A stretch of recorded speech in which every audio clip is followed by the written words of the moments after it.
Hello, today is New Year's Eve, 2017. Happy 2018 to everyone. My last call said that higher prices should print, but if they did, it could be the last hurrah.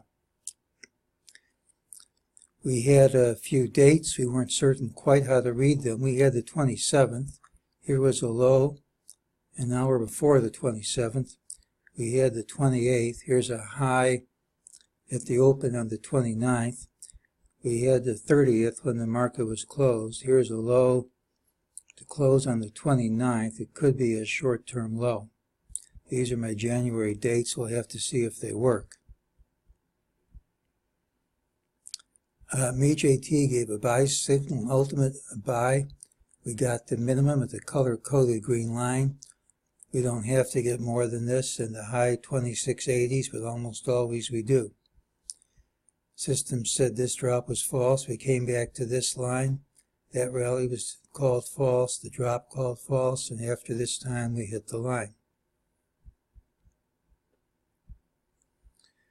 Short term, I think we should see a bounce. If we don't, it's big trouble. This looks like tax-related selling to me. So all into the close, a Hobson close at the absolute low of the day. It's hard to imagine institutions waiting till the end of the year to dump stocks at any price like this. And if that interpretation's right, we should gap up when the market reopens Tuesday. There's no requirement we hit this target, but it's a reasonable one. But don't be fooled by that. This is pretty weak action.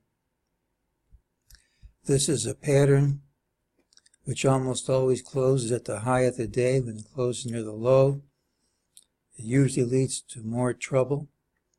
Suggests even if we do gap up, it could reverse before the day's out.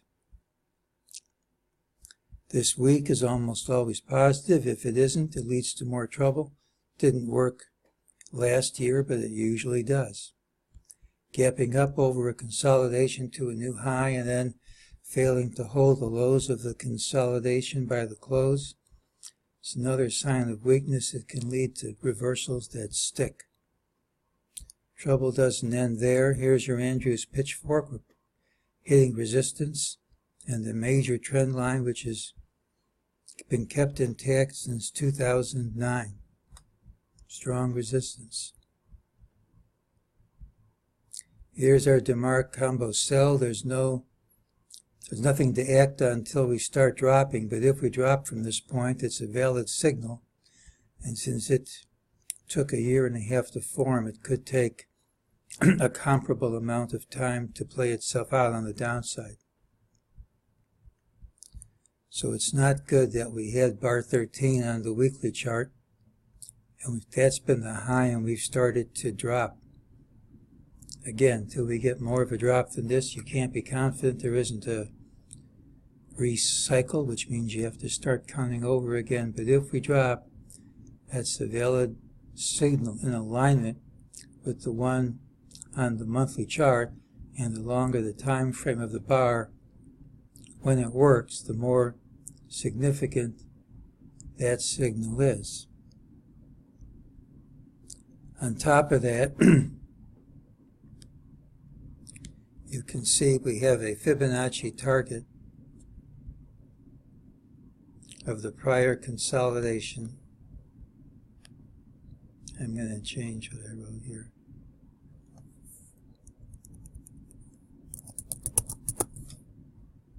Fibonacci target of the prior consolidation. We have a perfect wave count, and as I've said many times, this is a three-wave structure. Cannot be counted as a 5, and has to reverse at some point. On top of that, we have about 150 ultimate MEJT targets which generate every year. This year, out of 154 of them didn't print. That doesn't sound like much, but in the prior 14 and a half years, only 7 didn't print. You expect about one failure every 2+ years. 4 in a year, there's not much precedent for that. It suggests that at some time some of these targets at lower levels are going to be seen. So we have all we need to gap up Tuesday, but if that doesn't happen, I wouldn't sit around waiting for higher prices, because if we do start to drop here in style, we have all we need for a drop, which can last a very long time. And that's today's call.